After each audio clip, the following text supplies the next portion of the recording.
तीसरा पैराग्राफ पढ़ने जा रहे हैं। महाकवि कालिदास नामक पाठ का तीसरा पैराग्राफ। दो पैराग्राफ कल हो गया था, है ना।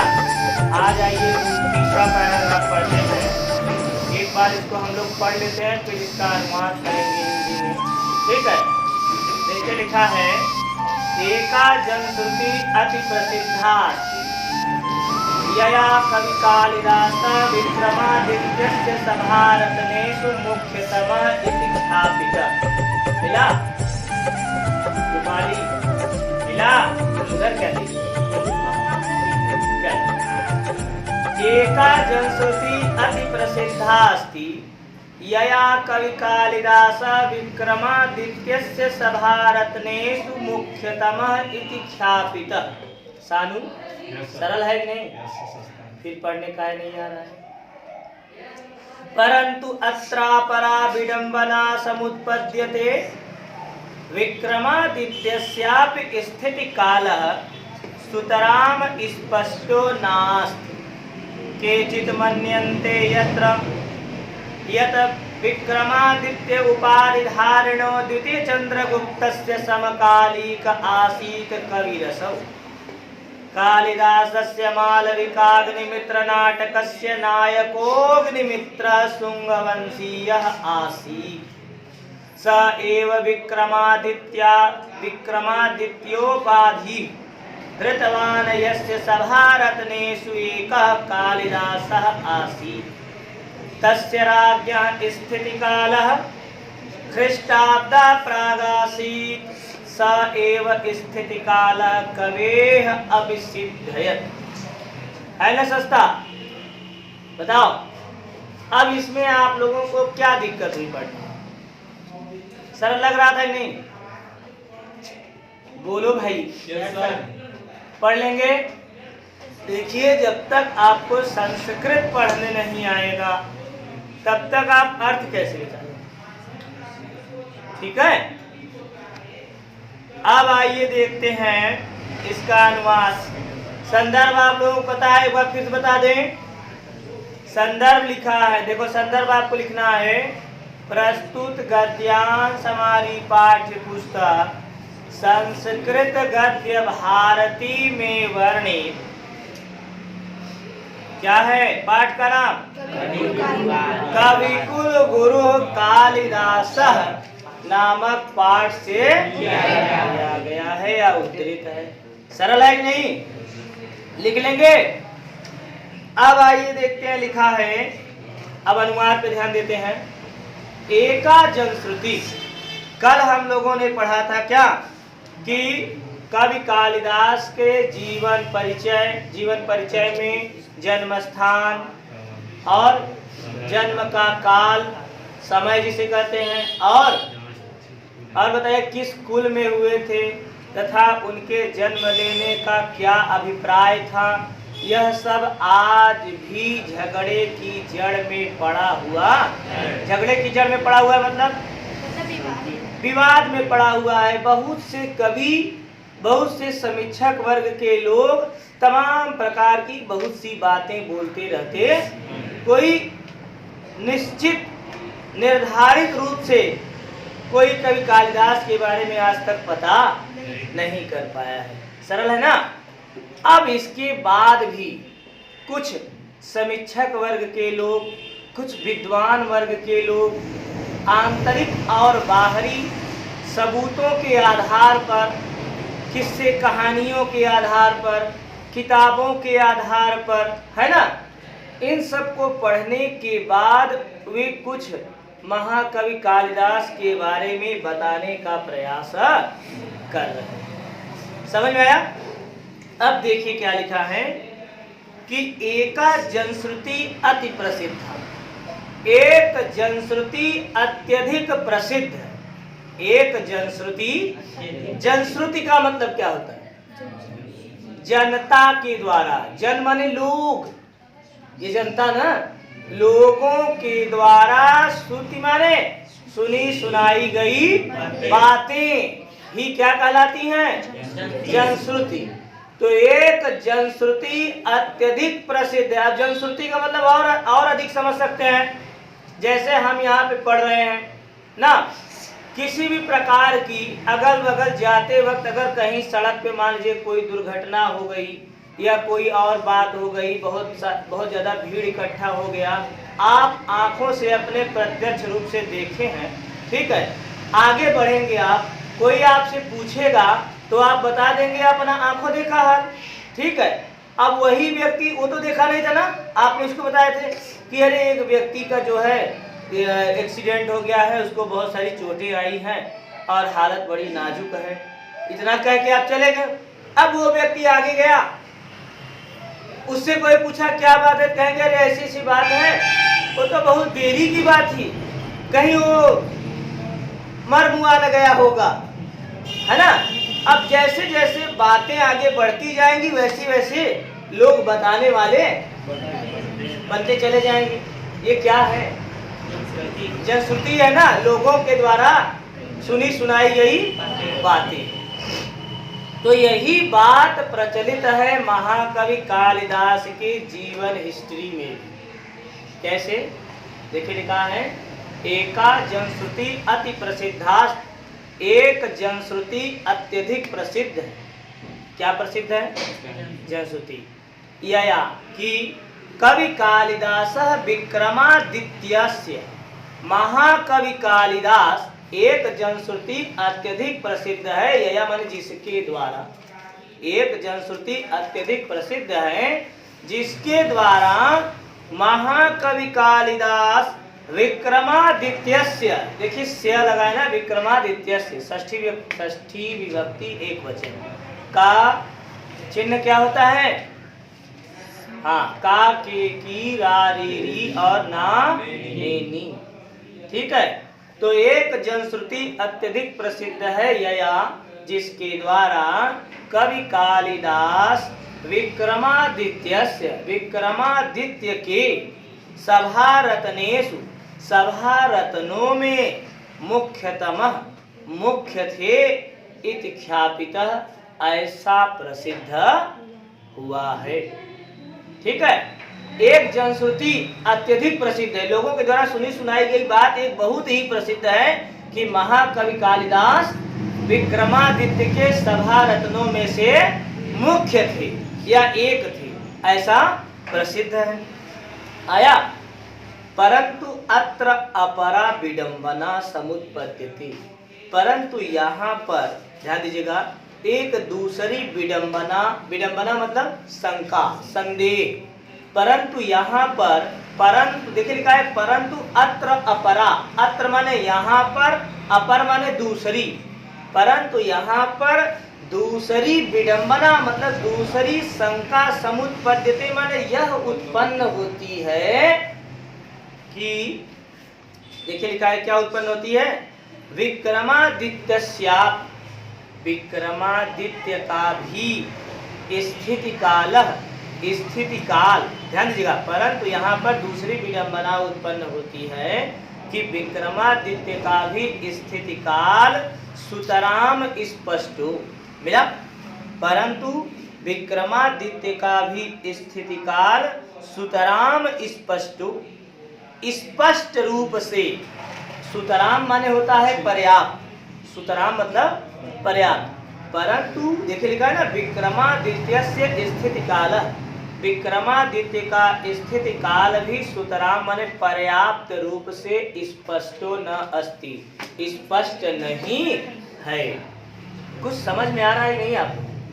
पहले बताया गया कि एक जनश्रुति अत्यधिक प्रसिद्ध है कि महाकवि कालिदास, देखिए लिखा है महाकवि कालिदास सम्राट विक्रमादित्य के दरबारी कवियों में से एक थे, इतना बताया गया।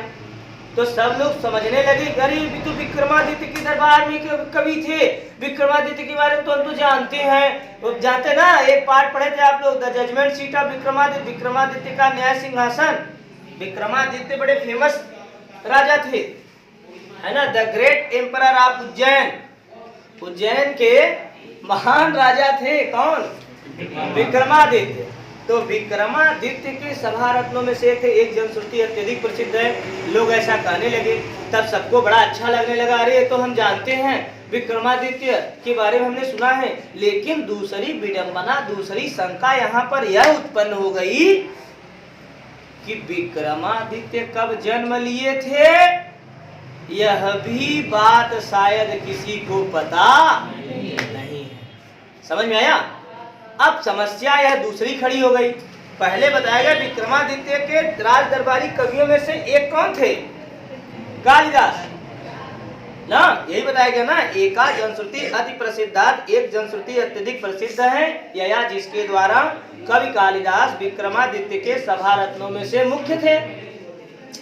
परंतु अत्र अपरा, परंतु यहाँ पर अपर माने दूसरी विडंबना समुत्पद्यते माने यह उत्पन्न होती है कि विक्रमादित्य केचित मन्यन्ते, कुछ लोगों का मानना है, आगे देखिए लिखा है केचित मन्यन्ते, कुछ लोगों का मानना है यत कि, या कुछ लोग मानते हैं कि विक्रमादित्य उपाधि धारणों, विक्रमादित्य का उपाधि धारण करने वाला, विक्रमादित्य का उपाधि धारण करने वाला चंद्रगुप्त द्वितीयस्य, चंद्रगुप्त द्वितीय समकालिक, विक्रमादित्य की उपाधि किसने धारण किया था? चंद्रगुप्त द्वितीय ने। अब कुछ लोग मानते हैं ना कि विक्रमादित्य कोई और नहीं बल्कि चंद्रगुप्त द्वितीय ही था, और आगे लिखा है समकालिक कवि असौ आसीत। असौ माने यह, कवि माने कवि, यह कवि कालिदास अर्थात ये कवि कालिदास उसी के समकालिक मतलब उसी के काल में हुए थे। समझ में आया? पहले बताया गया कि एक जनश्रुति अत्यधिक प्रसिद्ध है कि कवि कालिदास जी का जन्म नहीं, कवि कालिदास विक्रमादित्य के सभा रत्नों में से मुख्य थे। परंतु दूसरी विडंबना यह उत्पन्न हो गई कि महाकवि कालिदास विक्रमादित्य के जो सभा रत्नों से थे उस विक्रमादित्य का ही स्थिति काल किसी को पता नहीं था। फिर उसके बाद बताया गया केचित मन्यन्ते, तो कुछ लोगों का यह मानना है, क्या मानना है कि विक्रमादित्य की उपाधि माने विक्रमादित्य का नाम चंद्रगुप्त द्वितीय ने धारण किया था, और असौ कवि आसीत समकालीन, ये कवि कालिदास उसी चंद्रगुप्त द्वितीय जो विक्रमादित्य की उपाधि धारण किया हुआ था उसी के समकालीन रहे होंगे। अब आया आगे देखिए लिखा है कालिदासस्य, अब कुछ बातें और बताई जा रही हैं और स्पष्ट रूप से कि कालिदासस्य मालविकाग्नि मित्र नाटकस्य, कालिदास जी द्वारा रचित मालविकाग्नि मित्र नामक नाटक के नायकों, नायक, नायक मतलब हीरो, सही कह रहे हैं, कालिदास का एक नाटक है जिसका नाम क्या है?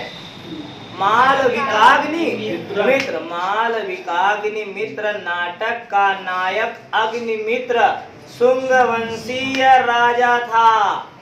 कौन से वंश का था? शुंग वंशी राजा था। स एव मिला, स एव उसी ने ही, किसने? शुंग वंशी राजा कौन? अग्निमित्र ने ही विक्रमादित्य उपाधि धृतवान, विक्रमादित्य की उपाधि को धारण किया था। देखिए कहां कहां से जनश्रुतियां क्या क्या कह रही हैं। अभी कुछ लोगों ने कहा कि विक्रमादित्य की सभा रत्नों में से एक कालिदास थे, ठीक, ये बात ठीक निकली। फिर पता चला कि कुछ लोगों का यह मानना है कि अभी तो विक्रमादित्य का शासन काल ही पता नहीं है, वे कब हुए थे। कह चलो चल ठीक है। तब से एक व्यक्ति और आया, एक जनश्रुति और निकल करके सामने आई। लोग कहने लगे कि विक्रमादित्य और कोई नहीं बल्कि द्वितीय चंद्रगुप्त अर्थात चंद्रगुप्त द्वितीय ही विक्रमादित्य के नाम से शासन करता था। उसी चंद्रगुप्त द्वितीय के राज्यकाल में महाकवि कालिदास हुए थे। क्लियर हुआ? इतना ठीक था। तब से कालिदास की एक महान रचना, एक महान नाटक कौन? मालविकाग्नि मित्र आई। तो मालविकाग्नि मित्र नाटक को पाठकों ने जब पढ़ा तो उसमें पता चला, क्या पता चला? कि कालिदास जी द्वारा विरचित मालविकाग्नि मित्र नाटक का जो नायक था अग्निमित्र वह शुंगवंशी था। और आगे क्या लिखा है? स एव उसी ने ही विक्रमादित्य की उपाधि को धृतवान माने धारण किया था। अब समझ में आया? आगे क्या लिखा है? यस्य सभा रत्नेषु एकः कालिदास आसीत्, जिसके सभा रत्नों में से एक महाकवि कालिदास जी थे। आ जाएगा? आगे क्या लिखा है? तस्य राज्ञः स्थिति काल ख्रीष्टाब्दा प्रागासी। अब बताया जा रहा है इस राजा का ईस्वी काल पता चल गया है। कह रहे हैं कि उस राजा का स्थिति काल ख्रीष्टाब्दा माने ईस्वी सन के, प्रागा माने पहले, आसित माने था। उस कौन सी राजा का? शुंगवंशी राजा अग्निमित्र। अग्निमित्र जो था उस राजा का स्थिति काल ख्रीष्टाब्दा माने ईस्वी सन के, प्रागा माने पहले, आसित माने था। अब आगे क्या लिखा है? स एव स्थिति काल कवेः अपि सिद्धयति। यही स्थिति काल कवि का भी सिद्ध हो सकता है। समझ में आया? शुंगवंशी राजा जो अग्निमित्र था ना, वो ईस्वी सन के पहले था, माने आज के 2000 साल पहले। तो ऐसा लोगों का मानना है कि जब शुंगवंशी राजा अग्निमित्र 2000 साल पहले जन्म लिया था और उसी के राज दरबारी कवि थे ये, जो विक्रमादित्य की उपाधि धारण किया हुआ था, है ना? तो ये महाकवि कालिदास भी उसी के स्थिति काल में हुए थे। आ जाएगा? अब एक बार हम लोग शुरू से दोहरा लेते हैं इसको। देखिए लिखा है, एका जनश्रुति अति प्रसिद्धास्त। एक जनश्रुति अत्यधिक प्रसिद्ध है यया, जिसके द्वारा कवि कालिदास विक्रमादित्य सभा रत्नेषु एका, जिसके द्वारा कवि कालिदास विक्रमादित्य के सभा रत्नों में से मुख्य है। परंतु अत्र अपरा विडंबना समुत्पद्यते, परंतु यहाँ पर दूसरी विडंबना यह उत्पन्न होती है कि विक्रमादित्य स्थिति काल, विक्रमादित्य का स्थिति काल भी सुतराम मतलब पर्याप्त रूप से स्पष्टो न अस्ति, स्पष्ट नहीं हो सका है। केचित मन्यन्ते, कुछ लोगों का मानना है, यत् कि विक्रमादित्य उपाधि धारणो, विक्रमादित्य का उपाधि धारण करने वाला चंद्रगुप्त द्वितीय ही था और उसी के समकालिक माने उसी के काल में ये कवि हुए थे। कौन कवि? महाकवि कालिदास। कालिदास मत कहिएगा, कालिदास। अब देखिए, कालिदासस्य वे मालविकाग्निमित्र नाटकस्य नायक। अब बताया जा रहा है महाकवि कालिदास के नाटक मालविकाग्निमित्र का नायक अग्निमित्र शुंगवंशीय राजा था। स एव उसी ने ही विक्रमादित्य की उपाधि को धृतवान मतलब धारण किया था। यस्य सभा रत्नेष्वेकः कालिदास आसीत्, जिसके सभा रत्नों में से एक महाकवि कालिदास जी हुए थे। आगे लिखा है, तस्य राज्ञः स्थिति काल ख्रीष्टाब्दा प्रागासी ना, उस राजा का स्थिति काल ईस्वी सन के पहले ही था। स एव स्थिति काल, और यही ईस्वी सन के पहले वाला काल ही इन कवि कालिदास का भी सिद्ध होता है। आशा है, उम्मीद है कि आप लोग समझ में आया होगा। आया है ना?